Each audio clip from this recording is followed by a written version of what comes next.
Yeah, I was thinking about our Final Fantasy protagonist when you mentioned Ned's character lineup. I know the Cloud has fallen a little bit out of favor for him as he tends to opt for the Sephiroth, but Cloud always a strong character as ever. Yeah, I think what we're going for here is spacing, right? Yeah. This is the spacing battle. Space back air, space forward air is here. But already, once again, we're starting on Pokemon Stadium 2. And this is a zoner's favorite stage, right? We have tons of space to go and reset and get something started here. Already, though, Pete taking to the skies, which we like to see here. It's looking very close. And I like how Pete being a little bit more cautious here, because once Ned gets in, it gets very, very scary. Yes, indeed. Ned just going to continue to kind of swing out the back air, the F-tilts, and that ever so infamous cross slash. You know, Cloud has a very good lineup of special moves that he can use to the disposal and keep opponents out. Yeah, already though, both players, it seems like Pete's starting to kind of bleed out here, but once again, we're just going to go for the reset. Loving Ned's movement around the stage too, constantly dash dancing, waiting for the right time to go in, trying to read the jumps too. In a best of 5, you're always just trying to adapt to your opponent first here, but once again, Pete playing a little bit more reserved. We have limit online though. I would hate to see a limit cross slash here, but already still Ned's moving. Yeah, I mean, and that's Lyric, you kind of mentioned it. Movement is how you kind of break the zone of any super strong zoner. Yeah. You just kind of make yourself unpredictable, and it's hard for them to kind of wall you out. And yeah, that dash attack cleans up the first stock, and that's the first stock of the set. I feel like the feeling out phase may be over as Ned seems to be picking up the pace here. Yeah, I was about to say, that forward smash right in the face of Ned may not be just the right thing to do there, right? Yeah. But still, Pete looking for a back air here, pulls the leaf shield, but still Ned playing very masterfully around. Not stopping Pete at all, really great spacing, deciding to go underneath the platform. Once again, we want to be a little bit safer. There's the back air. We have limit to burn though, so it won't be too bad for Ned, but we have to just bank on Pete finding some more of these options here. I feel like sometimes Pete is just choosing wrong in very micro interactions, but versus a player like Ned, he's going to capitalize every single time. Yeah, and it's not just choosing wrong, it's choosing wrong and kind of playing your full hand there. Like, it's one thing to kind of miss a back air as he could just send out another one, but if you're going to commit with that down smash at ledge, it's going to be a lot more of a big punish coming out from Ned. Yeah, absolutely. And Ned has not telepathed roll at all, and that would be a good move to catch down smash with.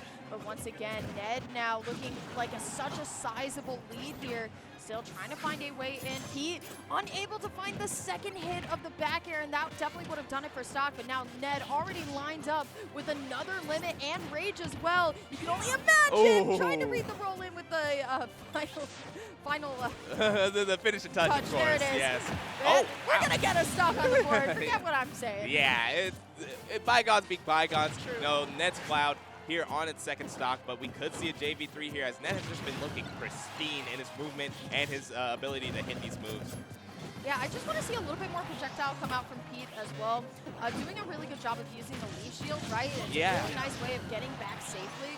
But once again, I want to see a little bit more pellet, right? That actually also does stop a lot of movement. I like how Ned's also trying to read with the blind hazard. Not going to be enough, though. Okay, here we go. Get a little bit of the Z-drop saw blade into the pellets here. We're getting a little bit more damage. Maybe we're just taking a little bit of time to warm up here. But still, it will be that back air that does send Petebr0 off the stage. That's 1-0 for Ned. Definitely not out of the realm of possibility. That first stock was very, very close. Just some very key mistakes that Ned is going to be able to capitalize off of. Yeah, and I mean, another one of those infamous moves from Cloud. That back air really invalidates a lot of players' kits. And, I mean, you see that they're able to seal out game one. I wonder what Pete's adjustments will be here. Like we mentioned, he's kind of overplaying his hand in some scenarios where he has the advantage and can kind of just continue to press forward instead of leaving it all out on the gateway floor. Okay. But, yeah, what do you think, Lyric, of the matchup in general? Honestly, it's so hard to say. It's so interesting because this is such a nuanced matchup because we were already talking about this at the start, right? Yeah. Spaced back airs is kind of like the theme of the day, right? Like when you're in school and it's like, let's pick like a theme of the day. Like I know in English it was like loss of innocence and something like that, right? The theme of the day is spaced back airs. Yeah. And once again, I just feel like I want to see Pete use a little bit more projectile to find a way in. Mega Man, not gonna lie, I'm sorry. Can be sometimes pretty annoying to fight. I'm sorry. Yeah, I mean, I play Zelda. Zelda's really annoying to fight too. But pellets, a leaf shield, there are tons of things, spaced forward air as well. There's tons of things to do that you can stop your opponent's momentum, especially with a character like Cloud who needs to find a way in. If you just run away, pellet, you're vibing. Yeah, I mean, there's nothing more annoying. There's nothing more annoying than trying to play someone like Cloud, and you're trying to space your back airs, and you just get pelleted, and all of your movement thrown off. You know, all that momentum halted. You have to kind of pick up your movement, start dash dancing again to try to find your footing, and that's exactly what Mega Man strives for in most kind of matchups.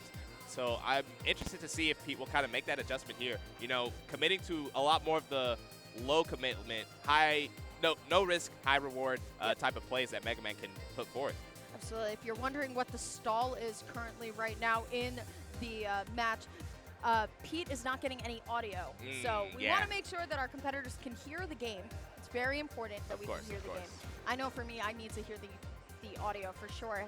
But I'm not a headset user. I don't know. For some reason, I need to hear the game audio, but I can't listen to music. That's fair. Like everyone's like, oh, play your favorite song. And I'm like, no, I need to hear like sound cues and all that stuff. It just makes sense. But also, like, I get a little finicky when I'm wearing headsets specifically because the wire, I can feel the wire everywhere. And then I'm also using a wired GameCube controller, like, No, I get it. I for sure feel that. It's crazy. There's like those players out there that just play with no sound, or even like a little bit slightly more demented, like HBox, who plays off of the crowd, insane stuff. But man used to stand. Yeah, just stand up. He had no care for conventional. Like just stand stuff. Yeah, exactly. HBox pop-ups are like kind of crazy. Like we gotta start selling tickets to the like the splash zone. Yeah, the freaking HBox splash zone. Throwing chairs. Yeah. Like, it's like whoa. It's like going to like an aquarium and you're watching like the sea lions. They had to do like, the whoa, flips. I want to be front row. You imagine? Oh, all right, we're working. Pete's got a new headset. Got some character changes here. This is exactly what I was expecting to see a little bit more, Big M. I'm not going to lie. Now instead of space back airs, we're talking space forward airs. Yes, indeed. And just a note, in the rule set, we are a character-first region. So Ned had to tell him, hey, I'm going Sephiroth this time. So Petebr0, you know, he planned accordingly as we brought him to Battlefield here. Yeah, this is looking a lot better for Pete, right? We're getting that sustained damage, but unfortunately, 3 nairs is going to allow for Ned to get back in. Once again, resetting neutral here. This is exactly what I want to see a little bit more, especially with a character like Sephiroth, who closes the space very well. Going for the up tilt there, and the orb is going to let Pete kind of fly off the handle just a little bit. There's the first dash attack in. Ned trying to find a way and actually using the scintilla on the crash bomb. So smart. Yes, and that's... Oh, wait! That crash bomber perfectly placed and perfectly timed, sending Ned to his demise in a stage spike. Looking real good from Ned right now, but also Pete finally going to be able to find something on the board here. Definitely good for momentum here, and now we're finding the spacing that we need, right? I'm loving how Pete's always going for the down airs here, too. I feel like a lot of the Mega Man I watch, they're really just about pellet gaming, and, like, that's fine, but honestly, the down airs are a little bit hype. The use of down special, too, is also really well, but once again, space back air from Sephiroth is going to be the ending of that stuff. Yeah, I mean, it's funny because the one Mega Man in my region, in home KC, we have Toffee, who kind of plays Mega Man. He's a very unorthodox player. He also tends to use a lot more down air. It's actually a slightly busted move, as it's one of the few moves that is actually plus on shield when you connect it. So a nice move that you can kind of just spam if your opponent's right below you. Ned, though, going to be comboing Nair into the forward air here, going for the down air. It's not going to spike, but it is going to keep Petebr0 at a disadvantage here. Once again, I feel like what Ned is doing really well is following the trajectory with Nair and then comboing off of it. Still, Crash Bomb has been a godsend for Pete right now. There's the F tilt, and I like the blade dash to close the space from Ned. But look at this now. Pete finally going to be able to find a back air. We need a couple more of those to get us back in this game. Yeah, and I mean, Ned switched characters, but the movement stays the same. He's going to dash across this stage, whether it be blade dash or just regular dash dancing. This Sephiroth is moving like Masamune through butter. Yeah, I love that. Masamune, such a cool name for a sword here. Yeah. But look at this. Oh my goodness, Ned. A lot of the time Sephiroth would have went for the forward air there, but no, let me just get short hop up there. Still, Pete trying to find the forward smash, not going to be able to find it though. I feel like what both players are doing really well here, Big M, is actually using the entirety of the stage. I'm seeing a lot of jumps from both players. I'm really kind of seeing the full tour of Battlefields at this point. Going for the up tilt, but now here's Ned's go time. Still, Pete trying to find a way down. There's the pellet that we were talking about, stops the momentum completely. Yeah, and this is what I was talking about with Pete. I mean, he's kind of going for these plays that don't have the greatest risk-reward value. You know, while you go for those lower lag moves like that back air that will also take the stock. No need to kind of put it all on the big money up tilt. All right, right? Still 54% for Mega Man, not too much. There we go. Get pellets into the back, into the leaf shield. Trying to find the back air, not going to be able to find it. Ned now going to get tossed up, but still the nair from Sephiroth, such a good get off me and get out of here tool here. Finds the first back air, throwing the saw blade right back. Pete ready to go right now, but once again, retreating to the top platform.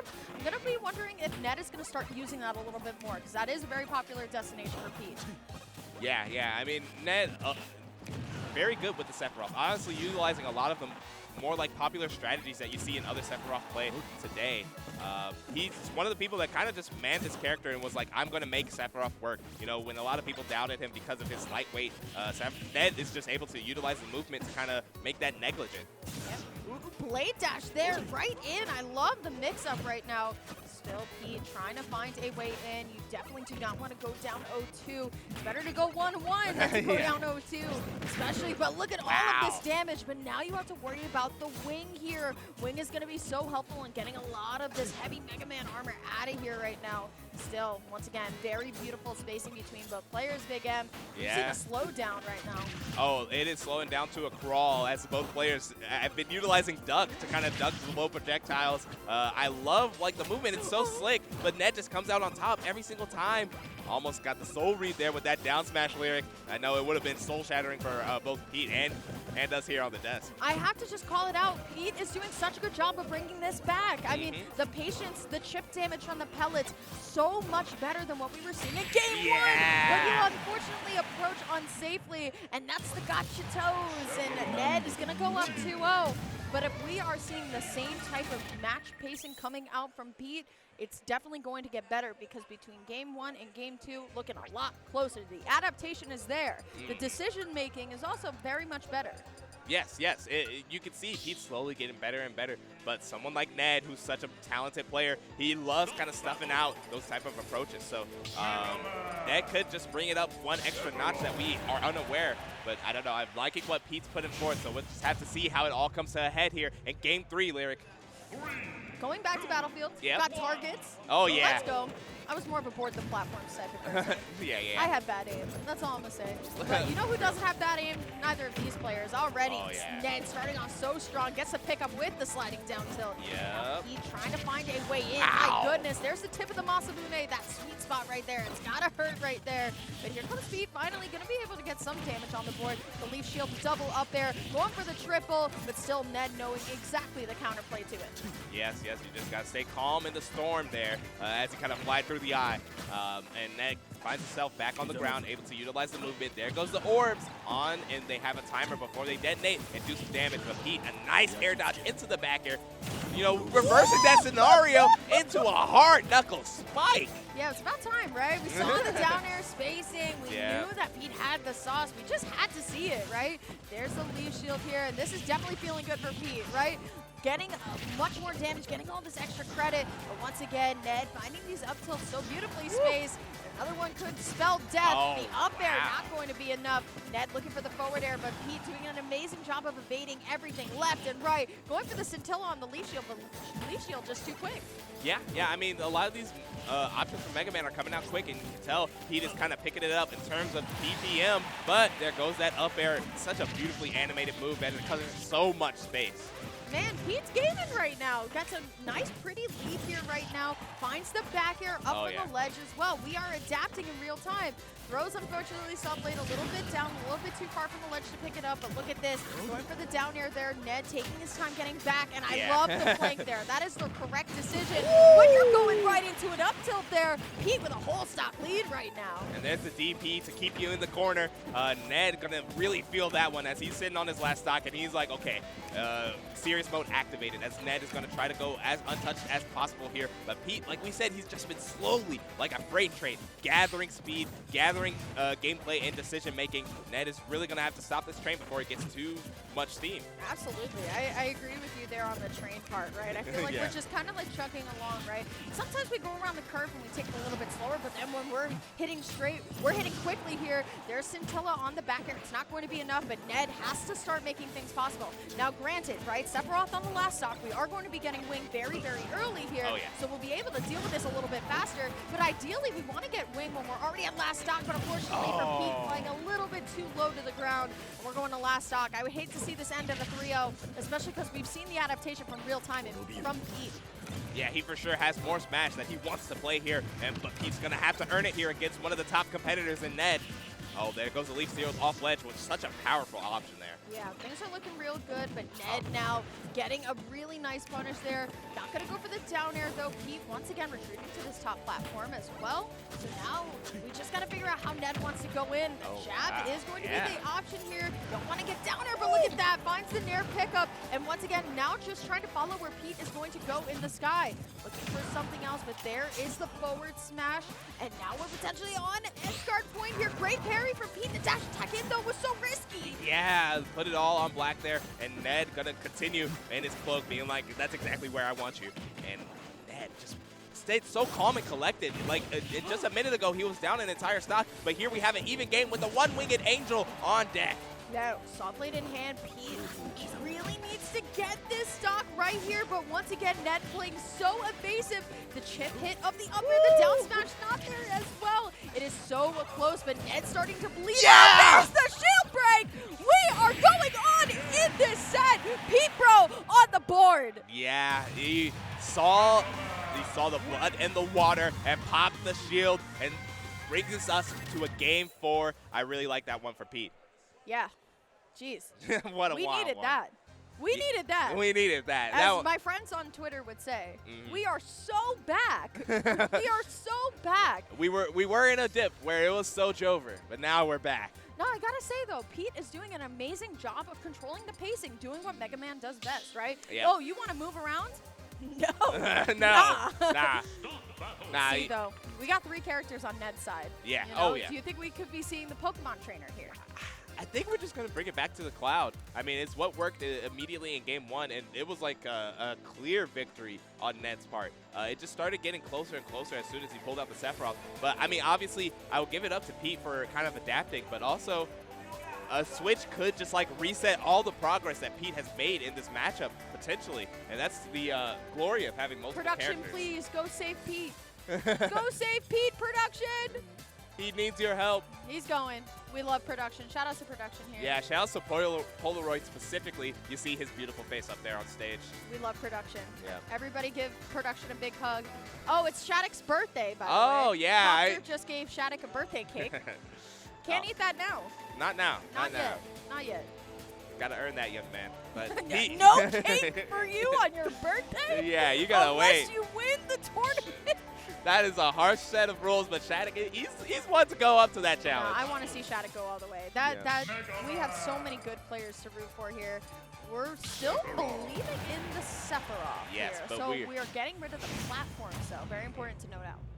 Yeah, but we are shedding the cloak and going full Sephiroth here on the FD, and we're bringing it to targets once again. Honestly, it's the jam of the day. Yeah. Anthem as well. Okay. FD here, so no platforms to hide, and that's what I think Ned was picking up on. But now, once again, you have to get around the wall of Sephiroth forward air, which extends so far out. Yes, and honestly, the Masamune alone covers like a quarter of the stage, and then you attack on Ned's movement. He could just be anywhere at any moment and put a hitbox there. Yeah, absolutely. Still, Ned now flying a little bit faster, right? Getting a little bit more of these aerials here. Pete going to oh my goodness, the short hop charge up into the Octo Slash. That's first stop going on over to Ned. Yeah, that's the Octo Slash pickup that you love to see. Octo Slash actually didn't really come out much offensively for Ned in any of the previous games, but they're honestly making big moves there, bringing out the first stock to him. Oh my god! Oh, the Nair 3 train. forward hits of Nair, and then gets the reverse on it too. Gets a little turnaround in the air. Aurora action, if you will. But still, it's at this point now, Ned has been like, all right, that was fun. I let you get a game, but let me just top player real quick. Yeah, said, let's remove the platforms, shed the smoke and mirrors. This is real deal. You're facing the final boss now. This is stage 3. Yeah, absolutely, right? Sephiroth took off the shirt, right? Yes, and everything. Oh, that's a tough way to see go it. out. But, I mean, like I said, it feels like a full reset on Petebr0's, like, his adaptation that he's been building up to this game 4. and all of a sudden with the one wing on deck, Ned is just pushing his advantage so hard. Definitely not out of this just yet, though. Pete going to use the forward smash here once again to create some space. Ned has been handling it very, very well so far. There's the nair, looking for the forward air as well. But once again, these nairs weren't as apparent as they were last game. But now look, I mean, Ned has tons of space now to just grab it. Going for the down smash, but it will be the assist from Rush to get his friend out of there. That is a good boy Rush, saving Pete from an utter demise. But Ned still searching, has the wing on his side, which gives him a 1.3 times boost, a life forward boost, I like to call it for my Pokemon fans. Absolutely. Still, though, Ned just trying to find where Pete's going to go, and that is going to be the one-winged back air that does take it. Congratulations to Pete, though. That was hype. It was a good set. That was such a good set. Yeah, I mean, and you hear the applause throughout the venue as Petebr0 put up a very good fight against a tried-and-true competitor like Ned, but, you know,